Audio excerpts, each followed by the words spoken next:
mwamenye okugulu kwa haitawa emundu musteke wansi mutu facing jat tetubatya namwe mukimanyi bulungi mu mutima gwa mwenti tetubatya oba muri basajja muteke mundu ezo wansi we mutoka kasantino bana Uganda babasobola mwamenye okugulu kwa haitawa omuna Uganda so okumenya nawo okugulu omuna Uganda so okumenya omukono nero kubanga obera ne mundu buli kaseera buli ajja mutunuza mu mundu it's because you are cowards abana badde bagina kubayingiramu onako lwaleero but because of the gun bosi wamwe yabagamba nti the gun is the master because akimanyi emundu eyo ye mukumi yawo ku ntebe giyabba akimanyi bulungi nnyo that is why ateeka mu sente nyingi nnyo mu kuyingiza mundu mufo kyo kuyingiza madagala ayingiza mundu mufo kyo kuyingiza ebintu ebikulakulanya Uganda wakira yingiza mu amasasi wakira yingiza mu ebimotoka bya tear gas because akimanyi ebintu ebyo bibe mukumi mu buyinza pako onako lwaleero otherwise mubiteke wansi mutu facing man to man mukakase nolo nako temusulawo naye entebe onako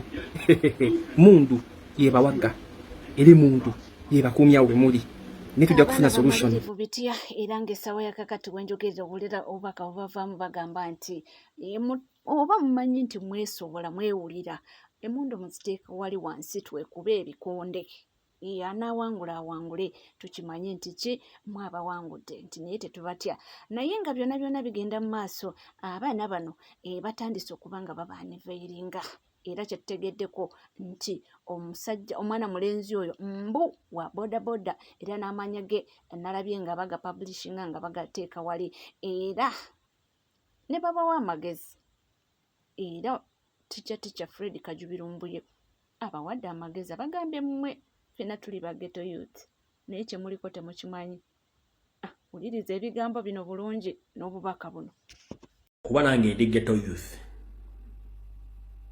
muze byange byonna byogera kati ng'omusiza Blessian wabula ndi wano bagamba omusajja abagenda mu Christopher Damulira aseba komanda bamwe bangi nnyo mu ghetto nga temumanyi nababuulidde lwaki akikola abasindika commissioni bwe malozi maliriza nga abatta bwe zibalema era stilo nga abatta kubanga bali ku record bali bakoza ndemisango ekyakikola kati nabalabye nga abatabbira bagabi story ne musanyuka Christopher Damulira tana kyabagaza no nababulidde tteekere yadda mbigambo yadda bigire byakayuhula kati gwe muganda wange ali ego babuziza Christopher Damulira nga akubuzaabuza nabasomedde Christopher Damulira abantu be yatta ne bera involved okutanjira kuboza gwe ghetto youth yenaliyo fenna tukulidde mu Kampala nga tumanyize Bramando coach waffe gobadde okimanyi nti tiimu yatta Zebula Mando oyo Damulira Christopher yagiridinga gwe boxer nali mu Kampala mukono wa Kiso tiimu yatta Zebula Mando oyo gaye yagiridinga Damulira Christopher kyokula Museveni yagamba yes yali tiimu yange yatta Zebula Mando tiimu yali eridingi boyo kati go bakulumba mu ghetto bakochi babasebo nabo balida babamazeewo era tuwozi yali oyo musajja Christopher Damulira eyalumba Zebula Mando namwa mission batandika okutolinga kyabula mulumbe bamawjewo Zebula Mando agasobola kutta kyaliwa ndo tukuze na ye muganda munange Zebula naagaana ne bamanya nti Zebula agenda balayisa oyo Damulira nakulya timu yaabwe ya Jati ne ya hybrid ne balumba Zebula Mando ne bamutta kati gwe bakulumbye mu ghetto bakuwadde obusente mutwalo gumitwalo ebiri batandise basiruwaza muve ku gwanga lya mudde ku basajja abatemu omusajja assa abantu bonna mugamba omutambula nkubuuza gwe ghetto youth joli yonna ata Damulira tana kyakwagaza kuba singa ali alina kyabagaza bandi badde nga bateekadde amasomero g'amagye nga mugenda ne musoma bandi badde babafunidde emirimu nga mukola njagala wacha bwasereza project tatekeddwa tali mente kuba wa sente kubanga sente size ghetto youth ulira ekyaba leta ku nguudo bennyini abatta bakitamwe bennyini bagala business z'abakitamwe bennyini bago bajjajja mu kumataka ne kibawaliza okujja ku street okufuuka ba ghetto tebakuzaala nkitawo tafunisa nko nnyo ku lubuto ng'ogenda kufuuka ghetto youth tikibangayo embeera bana bagireta beebo lwaki temuli baana baabwe njagala ombuulireyo mu ghetto zonna wogenda osanga abaana b'Abanyarwanda nga bali mu ghetto mulimba Lugwala Basoga Baganda n'Abanyankole mbuulirayo mu ghetto ngerimu Abanyarwanda nga bali mu mbeera zammwe nkubuuza mu baghetto youth Damulira babuzaabuza singa yali abaagala bandibadde babatwala dda ekampiringisa bandi badde batwala mu technical schools ne musoma skills nabateekerawo factories musobola okukoleramu ebintu. Lwaki bakuwa ssente ne bakuwa omutwalo mu mitwalo ebiri? Lwaki bakuwa ssente? Bw'aba baagala nnyo abatera lwakiri garage buli geta agitere mu garage ngeri wero facilitated ngeri wero equipped tumanye nti abaagala nnyo. Era wamwe Mandogo batta eyali akwatidde Kampala mukono wa Kiso mu kutendeka eŋŋumi for self protection n'abaana okubafuula ba professional boxers abasinga obungi. Yali Mando Zebura oyo yennyini yali yidinga ttiimu yamutta. Bababuzaabuza wano mbagamba ekibafudde ba ghetto youth mbeera mbi Museveni gye yateeka ku bakitamwe ne bannyammwe.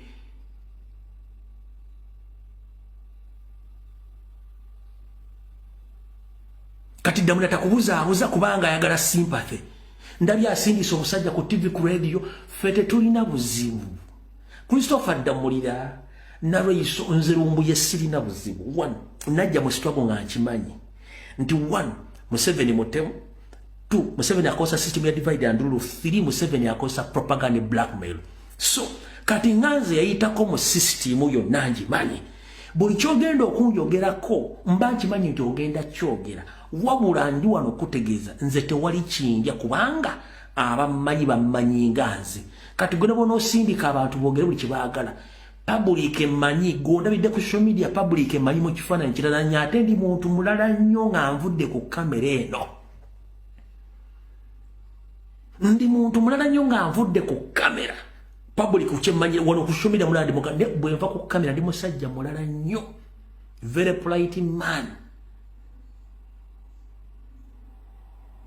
Simple man with a simple profile. Ndi musajja ali easy mu community kubanga anwanirira emirembe. That is me. Kati gwe mulata wa machinery kubanga TV ya Balamu Radio 4 yagikola specifically nga ya Kyagulanyi ne Lumbu y'abantu aba. Kati Radio 4 n'abakozi baliko sirina buzibu mukozesa babapangisaako emitwe gyammwe. Ekyo si kizibu kyaffe. Naye njagala sooka kubuuza gwe presenter. Bw'ogamba nti abaana bannopu bavuma, njagala ombuulire radio ba TV ekera ku makya negamba nti Kyagulanyi good morning.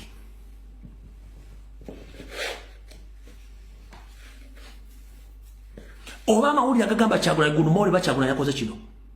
Lwaki temwogera ku baana abavuma Kyagulanyi namwe nga ba presidential advisors? Lwaki tembogerako? Fwe tukola bakita counter attack. When we attack back then mutaliko papala abaana bavuma mwe musoka kubanga system ya Museveni olaba yaddugaza amini. The conqueror of British Empire. Malero okunywa amazzi. Banyabo ne basabanyira bategeeza. Museveni olaba yaddugaza the conqueror of British Empire Idi Amin namudugaza erinnya. Kuloko ne ku international level namusangulako. Kyagulanyi ate Lumbuye. Naye nze Lumbuye nsobola okujja n'embyogera wano kubanga sitya. One, nwanirira gwanga. Bannange bino bye bagamba nti bwonyigiriza ennyindo ereeta omusaayi. So abaana abantu bakoowu era nga bamalirivu bagamba nti ekinajja kijje tuli bakoowu. Enasimatuka asimatuke ate munange tunaakola tutya ke kaseera okubanga twenula. Naye alina obubaka munange wayisizaawo abayuuthi abo babanga bituufu nti bwe bali emabega w'akabinja akakajja ati agambye nti tulabyeko abantu bangi abakozeseddwa ate ne bamala bo kennyini nga bwe babakozesezza ne babeetemulira. Bakuwa obusente olumba muganda wo omukubi ate kyewunyisa nti bano bonna abasinga baana bannambi. Surprising. Naye nga ge mazima.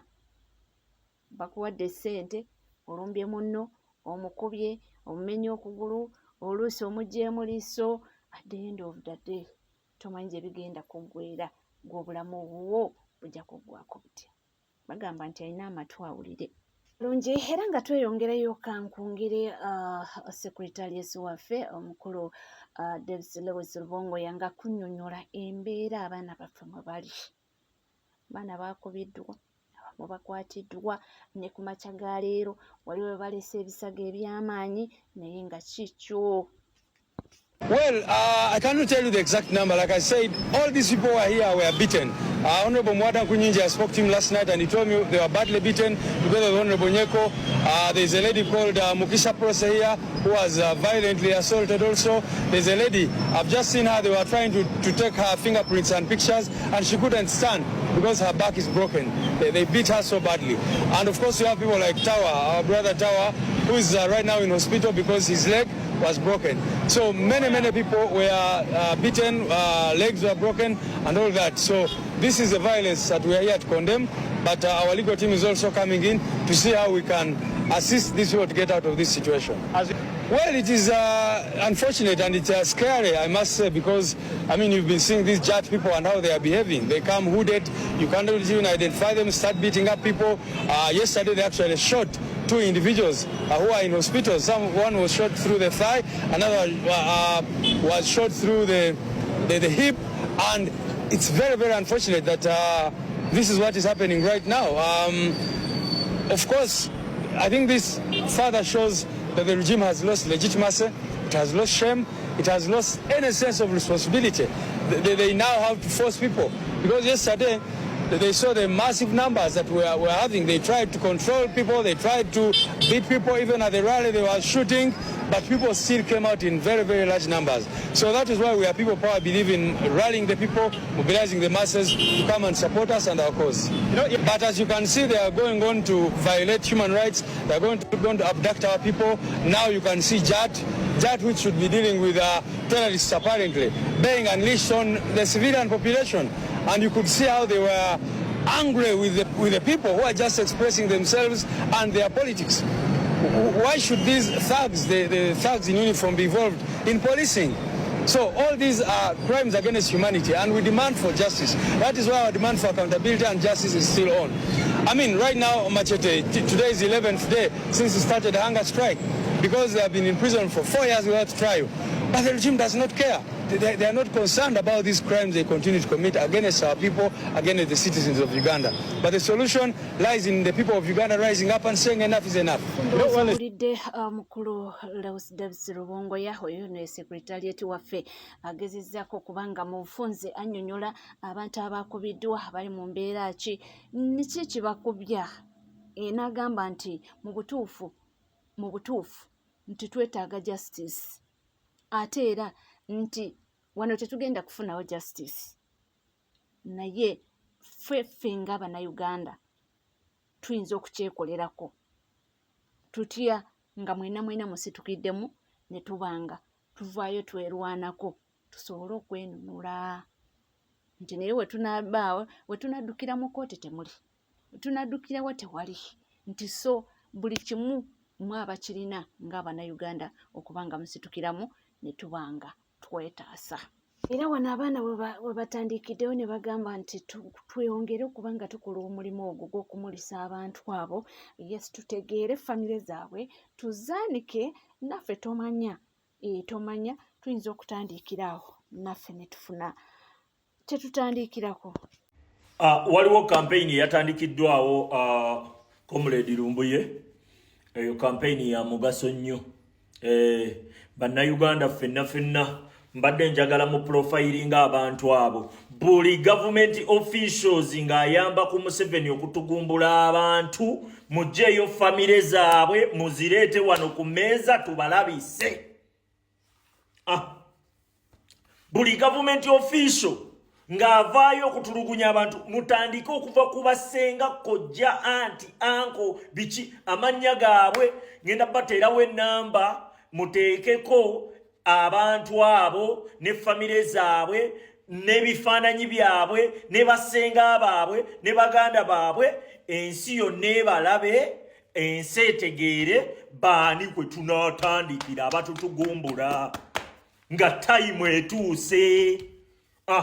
Tetugenda kubeera bwe tutyo nga ffe ssebo tuzannya kaadi ya kukaaba paka skadi ya kukaaba bannange neri noli bamusse bakutte omusajja ayitawa ne bamumenya okugulu wallahi ne bamumenya okugulu ng'abantu abo tewaliwo wadde kiri violent wallahi kyakoleddwa abantu jasi bakuŋŋaanye bukuŋŋaanyi ku kandidate waabwe bo ne baleeta bantu ne batta muleete famire zaabwe tuziteeke ku media wano oba kale bazidduse mu Uganda bazijjewo mpozi bazijjewo zonna okuva ku ssenga kojja anti simanyo ne yeefula sibiriimu simanyi sibiriimu bonna mubaleete ababayinako Oluganda mubaleete tubakwate tubalabise jangu mu inbox yange bw'oba oyina famire y'abantu abo abatuopulesinga abantu abo abakulira okututulugunya muzireete tubalabise tetujja kukoma ku kukaaba bukaabi tayimu egenda tuuka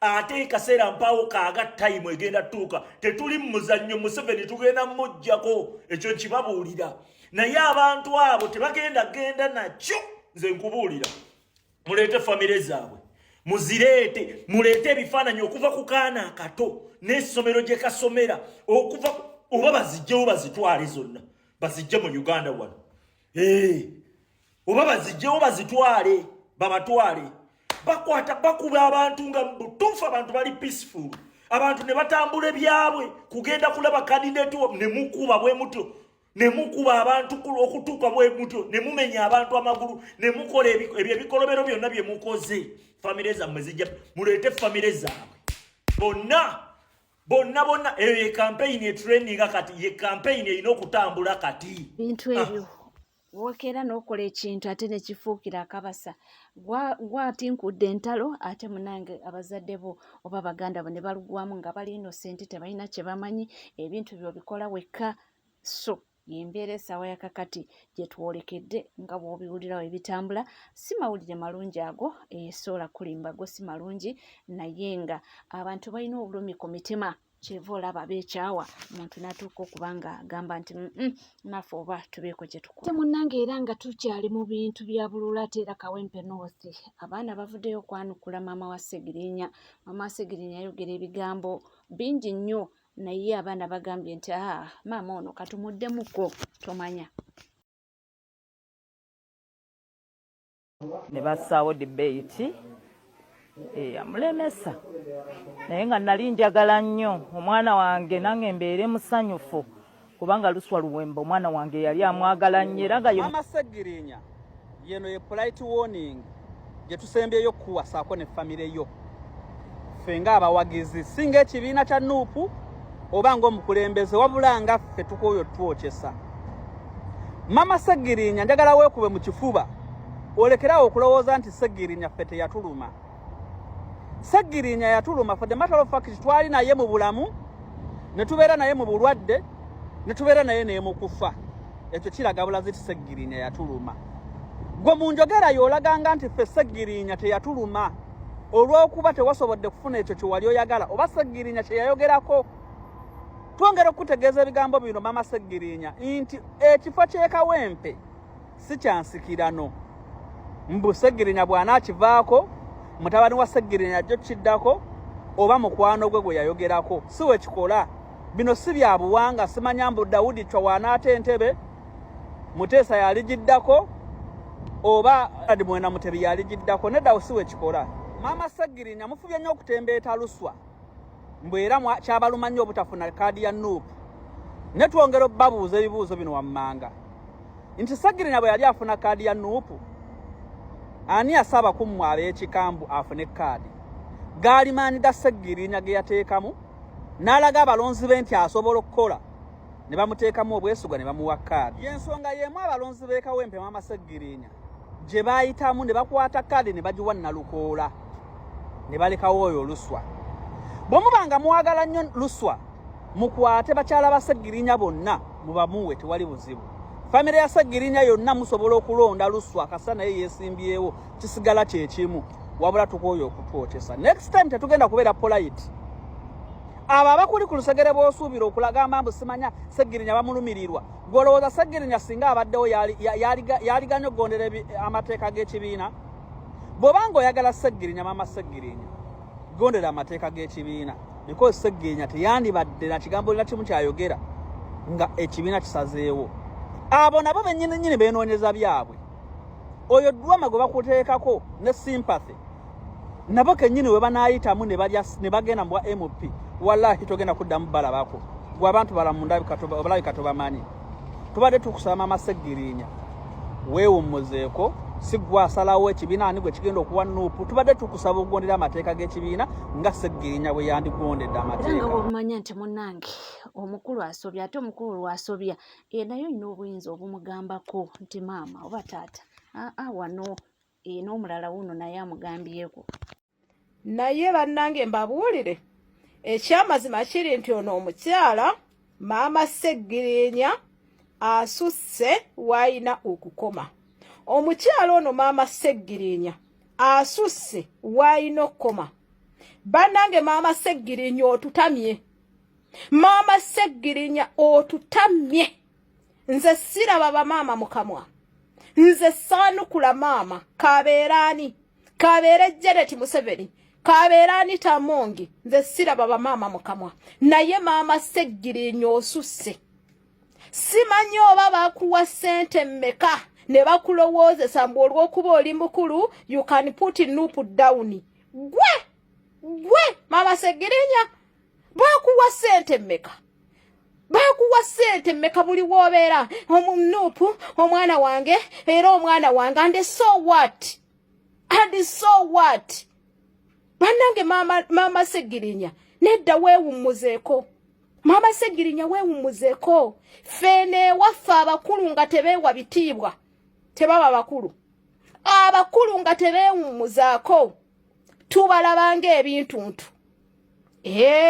Anti wayagala kubeera mu mawulire. Kati tugenda kuwa amawulire. Kafenyere bugga lya RBC. Mukazi mukulu kwebuza magezi. Bwe tusirika nga balowooza nti tusobola kumugambako nedda maama. Osusse ne bwandibadde nga nze gonzaala. I would have come out ne nkugamba maama nedda. Oba oli tebamuwa kaadi maama tebikwatako. Yes yali akolera mwana wo yagenda sabira mwana wo dduwa. Awummule mirembe.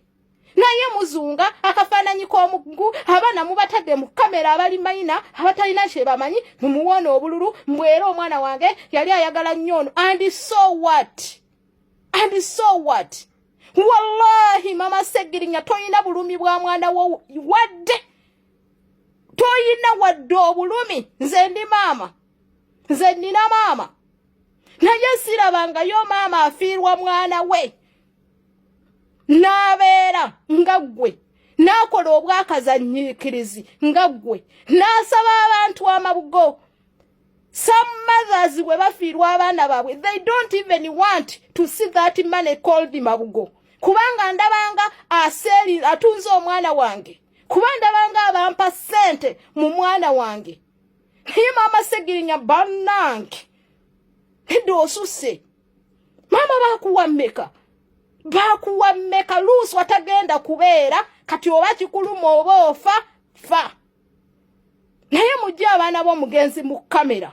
Kubanga abaana bato ya mayina mwonoona future zaabwe. Sasa tuli ku NCK TV mukwano gwange gwoliyo nga tuna subscribinga kekadde osuwa bingi nnyo subscribinga ringinga that notification bell sharinga likinga ebisigadde nkomawo nabyo tovaawo tulabutuzikalira tujje.